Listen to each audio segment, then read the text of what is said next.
Irmãos, a gente vive em tempos que em seguida a gente comenta como passam rápido os dias, né? Como nossos dias têm passado ligeiro, né? Os nossos meses parece que passam um atrás do outro. Quando você vê, venceu a conta de luz de novo. Quando você vê, você tem que pagar de novo. Parece que o mês passa uma velocidade incrível. E também os anos, né? Nós estamos novamente chegando ao fim de mais um ano, né? 2016 passou uma velocidade a jato.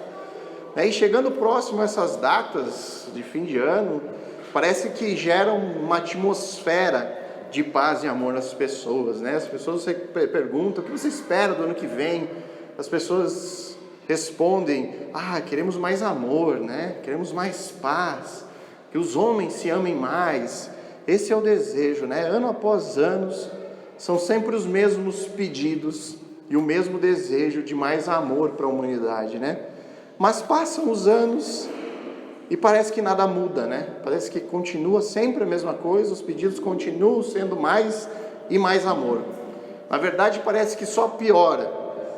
É cada vez mais violência, cada vez mais crimes, mais impunidade, menos tolerância e principalmente parece que cada vez menos amor entre as pessoas. Mas por que será que acontece isso? Será que porque a maioria deseja sempre mais amor, por que isso não acontece de fato? Se todos têm esse senso comum de querermos mais amor entre os homens. Por que o amor a gente não consegue, a humanidade não consegue pôr em prática? E um dos problemas é que o conceito do amor é um conceito distorcido na humanidade, porque Deus é amor. E somente em Deus nós poderemos compreender o que é de fato amor. Será que amor é apenas um sentimento que nós sentimos, outras vezes não sentimos? Por que o mundo carece tanto de amor? Por que as pessoas desejam tanto um mundo mais amoroso? Será que existe alguma razão para isso? Então a mensagem de hoje tem o amor como foco principal, mas não um amor sentimental, mas um amor segundo o conceito original dado por Deus. Nós veremos o posicionamento que o verdadeiro cristão deve possuir sobre esse assunto. Nós veremos que o amor é um dever de todo cristão, que esse amor ele deve ser evidenciado pelas obras. Ele não pode ser apenas da boca para fora.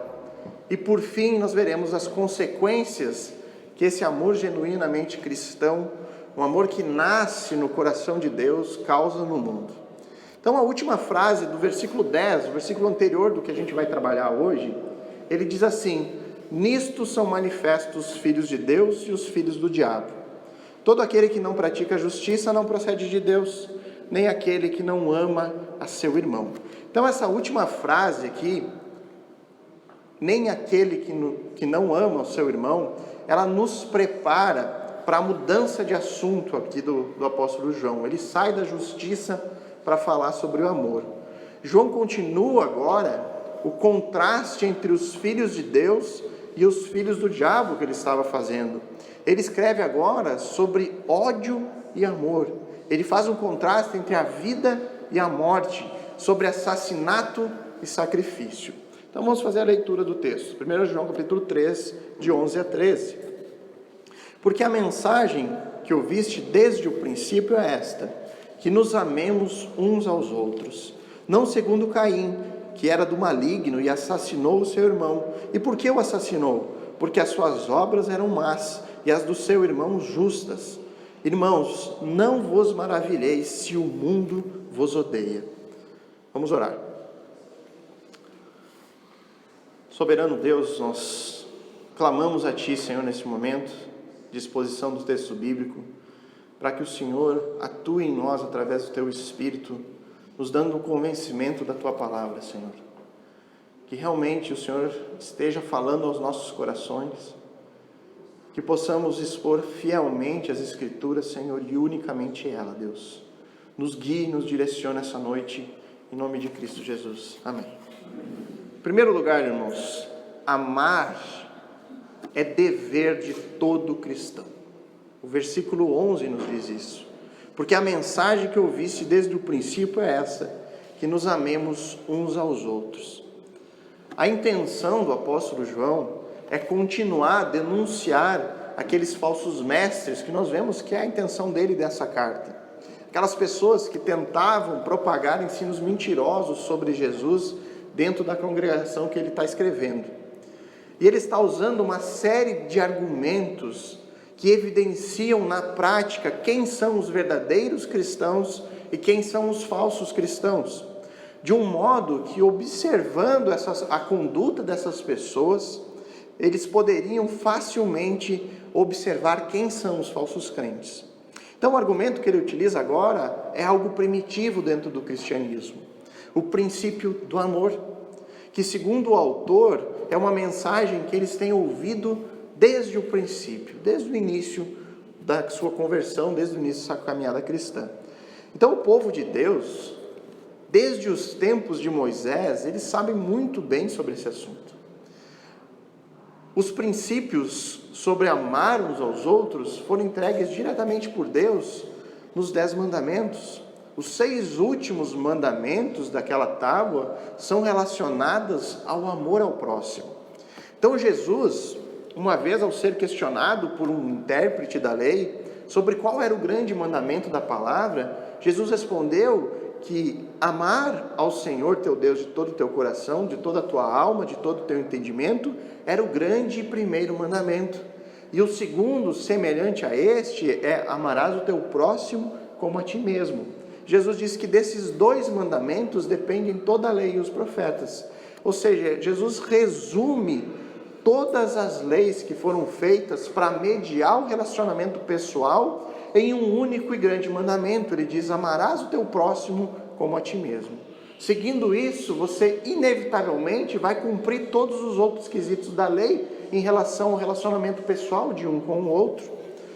Se você ama alguém como você ama a si mesmo, e você perceba nisso quão sábio é esse princípio, porque ele impedirá você de matar alguém, ele impedirá você de roubar alguém, ele te impedirá de adulterar sua esposa, ele impedirá você de fazer fofoca, de dar falsos testemunhos contra alguém, ele impedirá você de cobiçar uma pessoa, porque todas essas coisas, certamente, você não gostaria que fizessem com você.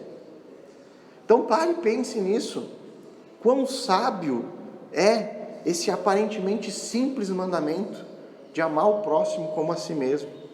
Se todas as pessoas vivessem na prática esse mandamento, oriundo da palavra de Deus, quão diferente seria o mundo que nós vivemos. Se todo mundo praticasse isso de verdade, se todo mundo parasse e pensasse: será que ao fazer isso que eu vou fazer agora, eu gostaria que alguém fizesse isso para mim? Se todo mundo tivesse essa reação nas nossas decisões, se todos nós pensássemos isso ao longo da nossa vida e praticássemos isso de maneira verdadeiramente, quão diferente seria esse mundo. Mas é algo fácil? É fácil amar o próximo como a nós mesmos? Certamente que não. Não é nada fácil, porque somos, por natureza, extremamente egoístas e orgulhosos. Nós pensamos infinitamente mais nos nossos próprios direitos do que nos direitos das outras pessoas. E dizer que Jesus expande ainda mais esse mandamento ao dizer no Evangelho de João 13:34, que novo mandamento vos dou, que vos ameis uns aos outros, assim como eu vos amei, que também vós ameis uns aos outros. Então o antigo mandamento era: ame ao próximo como a si mesmo. E o novo mandamento dado por Cristo é: ame ao próximo como a si mesmo, e se preciso for, se sacrifique por ele. Dê a sua vida pelo próximo. O amor de Cristo por nós foi um amor sacrificial. Talvez alguém pense: mas já era difícil antes, agora se tornou algo impossível. que já não amamos o próximo como a nós mesmos, como conseguiremos amar o próximo de maneira sacrificial? E sejamos sinceros quanto a isso, você daria sua vida por outra pessoa? Você pode até dizer que sim, mas certamente esse sim vai estar relacionado a pessoas que você ama muito. Você daria a sua vida por um filho, por exemplo? Certamente que sim. Pelo seu pai, pela sua mãe, pelas pessoas que você muito ama. Mas dar a nossa vida por alguém que nós não temos um vínculo afetivo? Eu afirmo, irmão, sem medo de errar, para o ser humano é realmente impossível. É impossível para o ser humano. Basta a gente olhar para o mundo. O que nós podemos ver no mundo? O ser humano destruindo uns aos outros, assassinatos, assaltos, divórcio, corrupção, enfim, todas essas coisas são práticas que não levam o próximo em consideração. Nada disso aconteceria se o princípio de amar o próximo como a mim mesmo fosse realmente aplicado. Para o homem é realmente impossível, irmãos. Mas para o cristão, não. Para o cristão é um dever, é um mandamento, é uma obrigação. E sabe por que a diferença? Porque o amor verdadeiro, o amor dentro do conceito correto da palavra amor, originada por Deus. Esqueça essa ideia de amor como um sentimento que vai e vem no nosso coração. O amor é uma ação da vontade humana. Eu decido amar as pessoas como a mim mesmo. Eu não acordo cheio de amor num dia e no outro o sentimento desaparece e eu não amo mais ninguém. Pelo contrário, eu acordo e tomo a decisão de amar o próximo. E sabe por quê? Para o cristão, amar de maneira bíblica não é uma total impossibilidade como é para o mundo. Porque o amor é um fruto espiritual. Não sou eu quem tenho méritos. Não sou eu que sou mais bonzinho dos que os outros. Não sou eu que sou uma pessoa amorosa. Mas porque Deus concedeu o seu Espírito aos cristãos. É por isso que eles são capazes de amar ao próximo de maneira sacrificial. Em Gálatas 5, 22 e 23, Paulo dá a lista dos frutos do Espírito. E ele começa a sua lista que o fruto do Espírito é amor. E ele continua: alegria, paz, longanimidade, benignidade, bondade, fidelidade, mansidão e domínio próprio. No momento da nossa conversão, quando eu passo a crer em Jesus Cristo como meu Senhor e Salvador, nesse momento eu recebo o Espírito Santo de Deus, e esse Espírito produz frutos em minha vida. E Paulo acabou de descrever esses frutos, sendo que o primeiro que ele cita e o mais importante é o amor, o verdadeiro amor, o amor sacrificial. Ele só é possível porque o próprio Deus produz em nós esse sentimento, esse desejo, esse amor. Não somos nós que decidimos amar aos outros de forma verdadeira, como se eu fosse melhor do que aquele que não faz isso.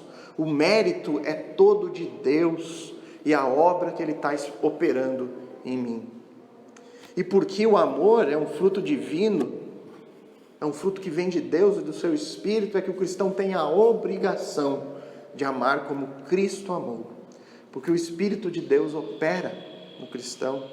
Se não há amor, não há Espírito.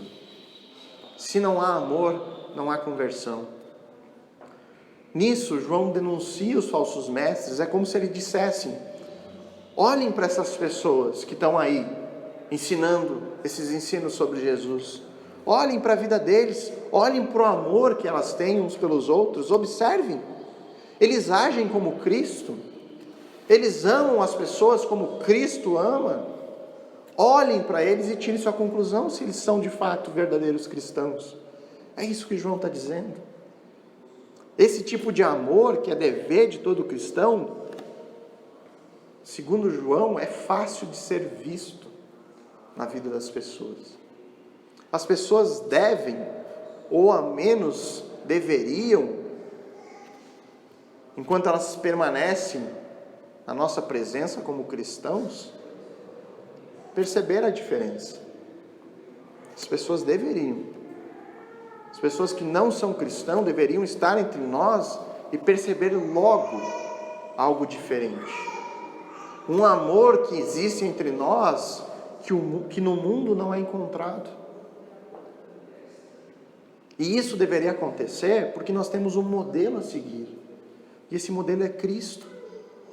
Filipenses 2, de 5 a 8, diz assim: seja a atitude de vocês a mesma de Cristo Jesus, que embora sendo Deus, não se considerou o ser igual a Deus, como algo que ele deveria apegar-se, mas esvaziou-se de si mesmo, vindo a ser servo, tornando-se semelhante aos homens, e sendo encontrado em forma humana, humilhou-se a si mesmo e foi obediente até a morte, e morte de cruz.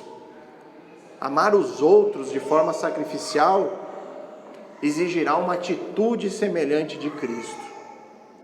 Jesus, mesmo sendo Deus, não se apegou a isso, mas ele abriu mão de muitas coisas. De todo-poderoso, ele se tornou homem.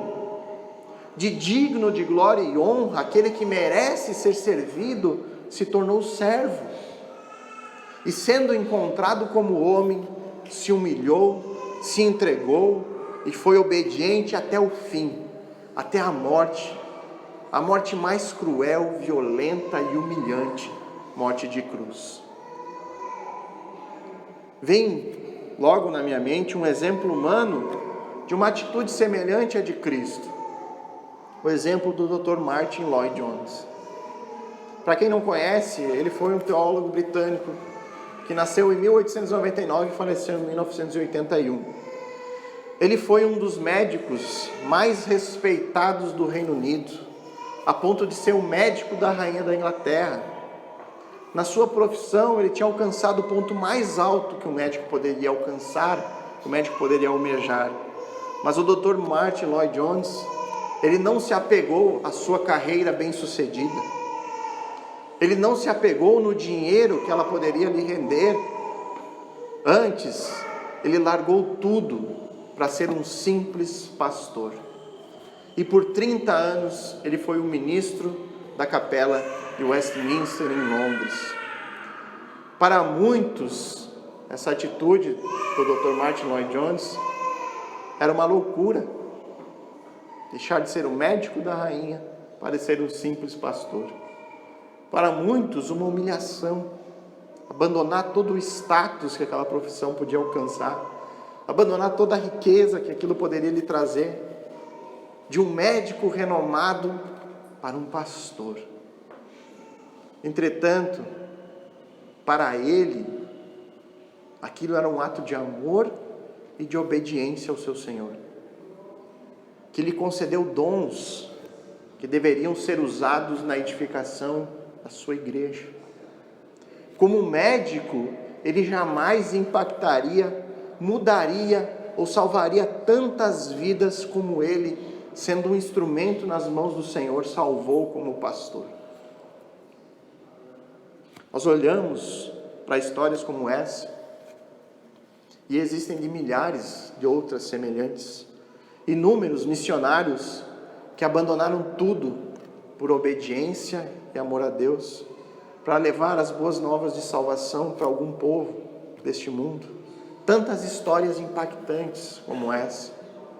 E é isso que o amor bíblico, o amor cristão deve causar: impacto. O meu desejo, irmãos, de oração é que essa igreja possa impactar essa cidade com esse amor.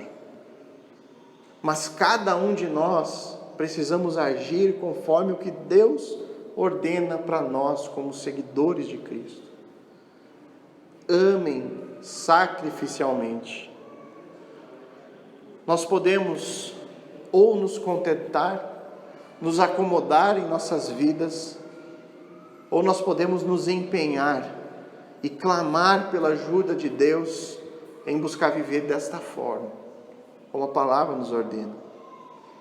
Uma coisa é certa, irmãos, as pessoas verão a diferença. O princípio do ensino de João é: olhem para o amor dessas pessoas que se dizem cristãos, pois a forma de amar vai evidenciar se são cristãos verdadeiros de fato. As pessoas também olharão para a nossa igreja, olharão para as nossas vidas e se questionarão, verão se realmente nós vivemos o que pregamos. Existe em nós este amor que impacta o mundo, porque o mundo desconhece esse tipo de amor, onde você abre mão de si mesmo em favor do próximo. Que a resposta nossa seja sempre sim. Existe esse amor aqui. Que Deus nos ajude nisso, porque o amor é um dever de todo cristão. Um amor que não fica na teoria, nas páginas da Sagrada Escritura, mas que é evidenciado na prática. Segundo ponto, o amor cristão é evidenciado pelos frutos. Verso 12 diz assim: não segundo Caim, que era do maligno e assassinou o seu irmão. E por que o assassinou? Porque as suas obras eram más e as do seu irmão justas. Tendo como base o ponto anterior, a ordem que é dada a todo cristão verdadeiro sobre amar um ao outro, João imediatamente traça um paralelo com o comportamento de Caim.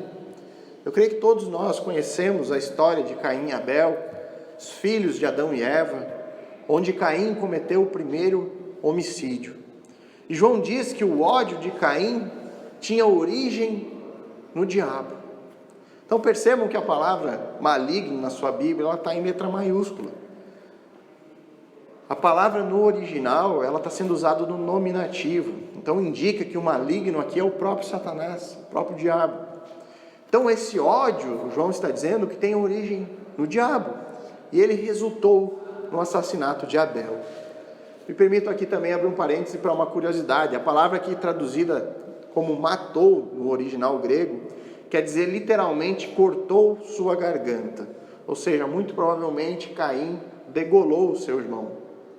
E a pergunta que todos fazemos e que João faz aqui no texto é: por que Caim matou? Por que Caim matou o seu irmão? E aí a resposta vem na sequência: porque as suas obras eram más e as do seu irmão eram justas. A inveja estava por trás do ódio de Caim. Mas não era uma inveja dos dons superiores que seu irmão possuía, mas sim uma inveja das boas obras que ele enxergava na vida de Abel. Existe aqui, irmãos, uma sequência natural e terrível neste crime aqui. E é possível que a gente note essa sequência em praticamente todos os casos de homicídio. E a sequência é a inveja que leva ao ódio, que leva ao assassinato. Vamos pegar um exemplo do latrocínio, o roubo seguido de morte. Ele começa com um sentimento de inveja, a cobiça de algum bem que a pessoa possua e que o criminoso quer muito ter para ele. O carro que a pessoa tem, o celular que ela está usando, o dinheiro dele, enfim. Essa inveja se transforma num ódio. Ele pensa que faria qualquer coisa para ter aquilo que ele está cobiçando muito. E ele ainda pensa: essa pessoa não merece ter o que ela tem. Eu mereço ter isso para mim. E por fim, chega ao extremo de matar para ter aquilo que ela invejou desde o princípio. Agora eu pergunto: é possível um cristão praticar tais coisas? É possível um cristão alimentar esses mesmos sentimentos? A ordem para o cristão é clara: não sejamos como Caim. Porque as obras de Caim eram más, mas sejamos como Abel, que possuía boas obras. A verdade é que tanto o amor é uma evidência do verdadeiro cristianismo, como o ódio é uma evidência da ausência de Deus na vida das pessoas. Lembram que João tinha acabado de falar sobre as duas famílias presentes no mundo? Texto que a gente estudou na outra semana. que todas as pessoas ou fazem parte da família de Deus, ou fazem parte da família do diabo. E aqui ele reforça esse argumento com base nas evidências. Ele diz: olhem para as obras. Se forem obras más, de ódio, então faz parte da família do maligno. Entretanto, se as obras forem boas, amorosas, então faz parte da família de Deus. Vamos colocar os nossos olhos no mundo por um instante. É muito fácil enxergar isso, irmãos. Como é fácil para as pessoas alimentarem ódio umas pelas outras. Saia um pouco de carro e você verá como é fácil alguém ter ódio de uma pessoa que ela nem conhece ao tomar uma fechada no trânsito. Você verá que ela já sai com o coração repleto de ódio, falando absurdos para a pessoa que fez aquilo. Pense em quão terrível isso é, irmãos. Quão devastador isso é para o homem. As pessoas se odeiam sem nem se conhecerem. Elas se odeiam por torcerem por times diferentes. Elas se odeiam por ter opiniões divergentes sobre determinados assuntos. Nós podemos ver isso na internet, nas redes sociais. As pessoas criam coragem para colocar todo o ódio para fora na internet. Coisas que talvez não fariam cara a cara pessoalmente, mas fazem agora sob a proteção dos seus computadores, mostrando aquilo que realmente está dentro do coração. É triste, irmãos, porque no fim das contas, o sentimento dentro do coração da pessoa que está insultando outra pessoa na internet é o sentimento de Caim, que assassinou o seu irmão. É o mesmo ódio que procede da mesma fonte, do maligno. João diz logo na sequência, lá no verso 15, texto que nós vamos trabalhar mais para frente, que todo aquele que odeia o seu irmão é assassino. João compara o ódio ao assassinato. Quão forte isso é, irmãos. E o apóstolo não está falando nada novo, ele está refletindo o ensino de Jesus Cristo. Jesus, no Sermão do Monte, ele diz: vocês ouviram o que foi dito aos antigos: não matarás, e quem matar está sujeito ao julgamento. Eu, porém, vos digo que todo aquele que sem motivo se irar contra o seu irmão estará sujeito ao julgamento. Quem proferir um insulto ao seu irmão estará sujeito ao julgamento do tribunal. E quem lhe chamar tolo estará sujeito ao fogo do inferno. Mateus 5, capítulo 21 a 22. Capítulo 5, versos 21 e 22. Jesus ensinou: vocês têm aprendido que apenas aquele que mata é que vai ser condenado. É isso que os fariseus têm ensinado para vocês, que somente quem mata vai para o inferno. Mas eu digo para vocês que aquele que alimenta ódio em seus corações contra qualquer pessoa, esses também estão sujeitos ao fogo do inferno. Porque o problema é maior do que apenas externo. O homem tem um problema no coração. Você pode não matar ninguém, nunca cometer nenhum crime, mas ser um assassino de coração. Diante de Deus, no fim das contas, o que mata e o que não mata, mas deseja o assassinato com o coração, terão o mesmo fim. E o remédio para esse problema no coração é Jesus Cristo. Esse é o único medicamento para essa doença. Ele é quem transforma o nosso coração através do Espírito Santo. Ele transforma corações odiosos em corações amorosos. Somente quando nós possuímos um novo coração é que as nossas obras passam de más a boas. Porque nós não somos salvos por essas obras, mas nós somos salvos para essas obras. E depois que o nosso coração é transformado, é que nós nos tornamos aptos para amar, conforme nós somos ordenados pela palavra de Deus, um amor sacrificial. Um amor que jamais responderia a insultos por uma fechada no trânsito. É com esse amor, que é evidenciado por obras, e que precisa necessariamente ser prático. Todo cristão verdadeiro precisa amar de maneira prática. É muito fácil dizer eu te amo, mas é na prática que nós sabemos se amamos ou não alguém, ou se somos amados ou não por alguém.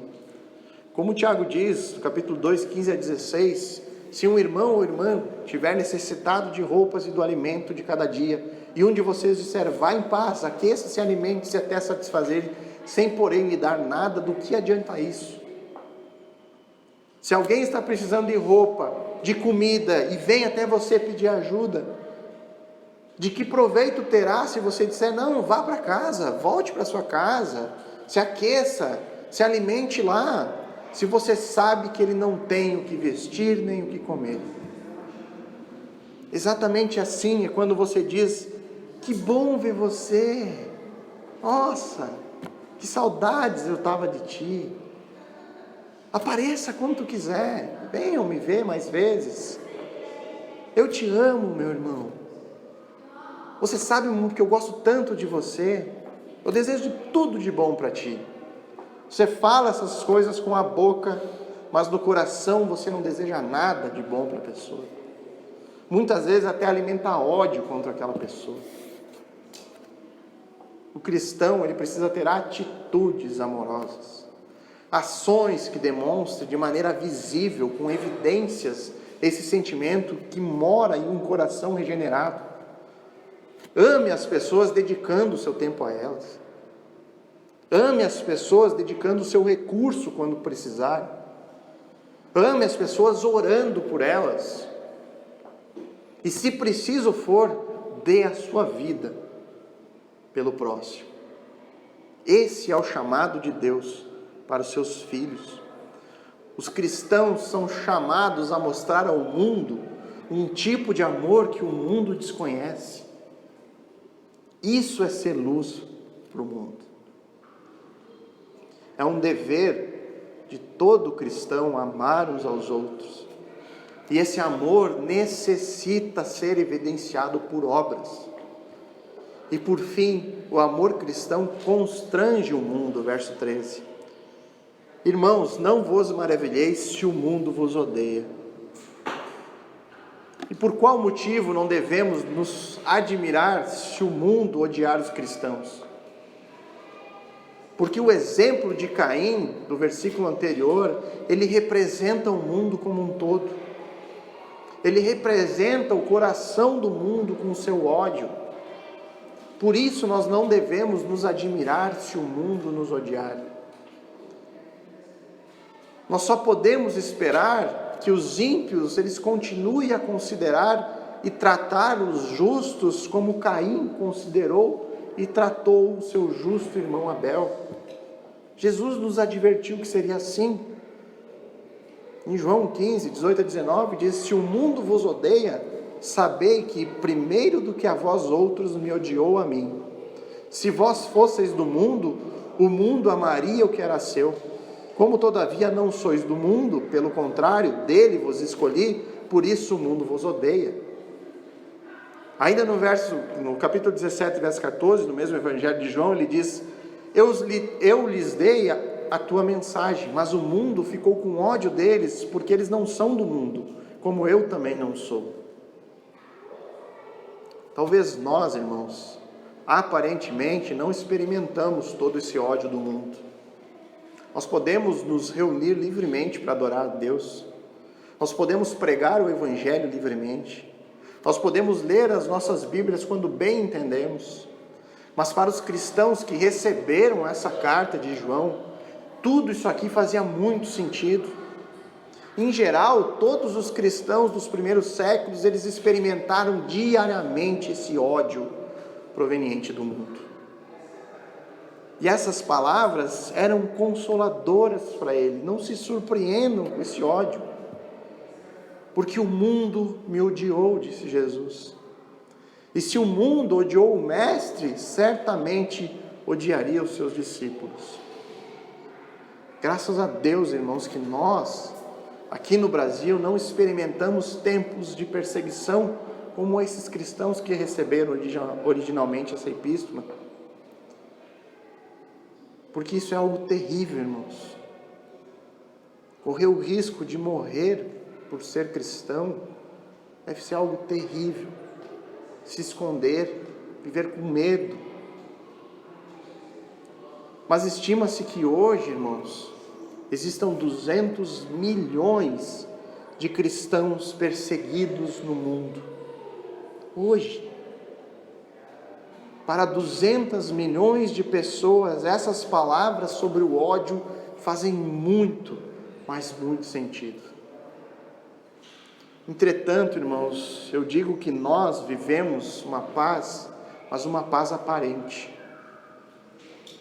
Uma aparente tranquilidade com o mundo.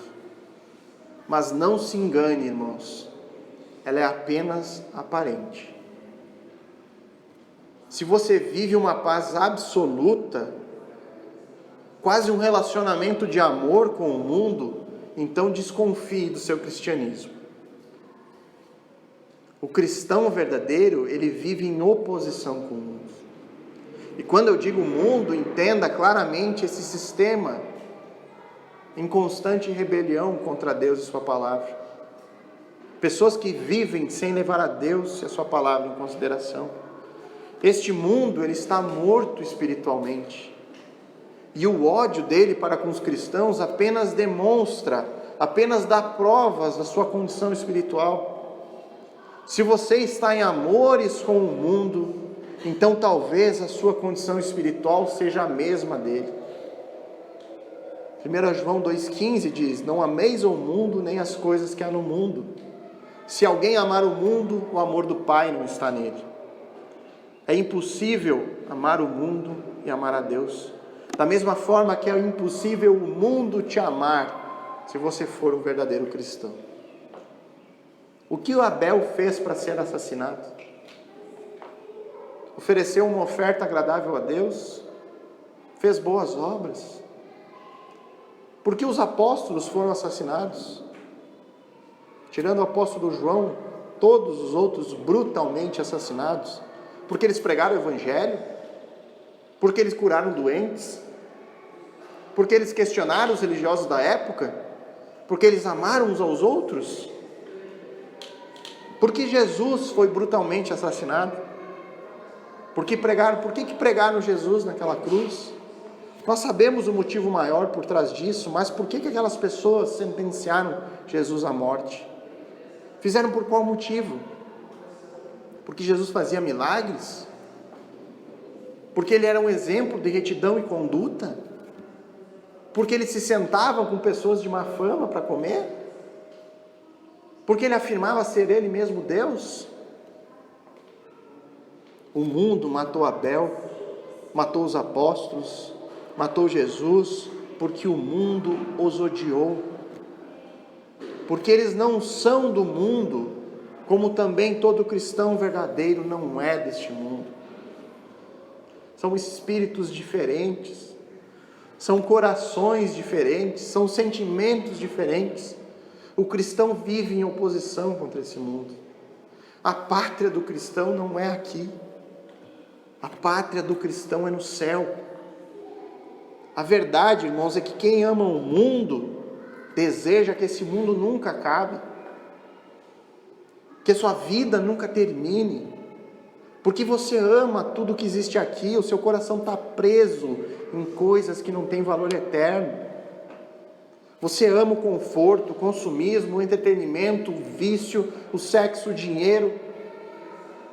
Possui vários ídolos em seu coração e esquece o único que é digno de ser adorado, o verdadeiro e único Deus.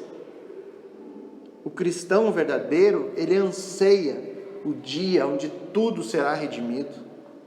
Ele anseia pelo novo céu e nova terra. Mas o cristão, enquanto está aqui neste mundo, ele tenta redimir tudo aquilo que foi corrompido pelo pecado. Ele trabalha como quem trabalha para o Senhor. Ele consome com equilíbrio, glorificando a Deus com o dinheiro que o Senhor lhe dá. Ele se diverte com bom senso e moderação. Tudo o que ele faz é levando Deus e a sua palavra em consideração. Viver dessa forma, irmãos, é viver em oposição ao mundo. E quando estamos em oposição contra alguma coisa, não espere reações amorosas do outro lado. Ainda mais se sabemos que amar é impossível sem o Espírito Santo de Deus. Portanto, irmãos, avalie o custo de ser cristão. Avalie. Não existe crente de fim de semana, irmãos. Você pode até achar que você é um verdadeiro cristão só por frequentar a igreja no domingo, mas isso não lhe faz um verdadeiro seguidor de Cristo. Jesus não quer ser o seu Senhor apenas por poucas horas no domingo. Ele exige obediência todos os dias da semana. Deus nos chama para sermos discípulos radicais. Você não pode ficar escolhendo aquilo que você vai obedecer da palavra de Deus e aquilo que você acha que não precisa obedecer. Em 2 Timóteo 3,16, Paulo diz que toda a Escritura é inspirada por Deus e útil para o ensino, para a repreensão, para a correção e para a educação da justiça. Toda a Escritura deve ser obedecida. Quando a palavra de Deus diz que nós devemos amar a Deus com todo o nosso coração, de toda a nossa alma, de todas as nossas forças e com todo o nosso entendimento, é isso que Ele espera do cristão, que ele faça essas coisas. E você? Tem amado Cristo com todo o seu coração? Ou seu coração continua dividindo a sua atenção com outros ídolos que o mundo oferece? Você tem buscado Deus com toda a sua força? Ou qualquer dificuldade, o cansaço do dia a dia é suficiente para te afastar do estudo da palavra de Deus e dos seus momentos de oração? Nós temos duas opções, irmãos. Ou você toma a decisão de seguir a Cristo de forma verdadeira, como um discípulo radical que Ele exige que sejamos, ou continue amando o mundo e as coisas que o mundo nos oferece. Porque as duas coisas juntas são incompatíveis. E não se engane nisso, irmãos. Não existe cristianismo de final de semana. Não existe, irmãos. Então nós podemos aprender hoje, irmãos, através da palavra de Deus, que o mundo é incapaz de amar de maneira verdadeira. Esse é o motivo pelo qual as pessoas todos os anos desejam amor entre os homens, mas passa ano após ano e nada muda de verdade, porque isso é impossível para o homem. Nós aprendemos que, ao contrário do mundo, o cristão tem um chamado muito claro, o chamado de amar uns aos outros de maneira sacrificial, e que esse amor deve ser acompanhado de evidências pelos nossos atos, as boas obras. E por fim, que não devemos nos surpreender se o mundo nos odiar, porque esse mundo não conhece o Espírito Santo de Deus, e o amor provém do Espírito, e isso constrange o mundo. E se o mundo odiou a Jesus Cristo, o mesmo não seria diferente com os seus discípulos. E devemos vigiar, irmãos, para que nós mesmos não estarmos em um relacionamento amoroso com esse mundo. Porque isso poderá indicar que, na verdade, nós estamos mortos espiritualmente, da mesma forma que o mundo está. Vamos orar.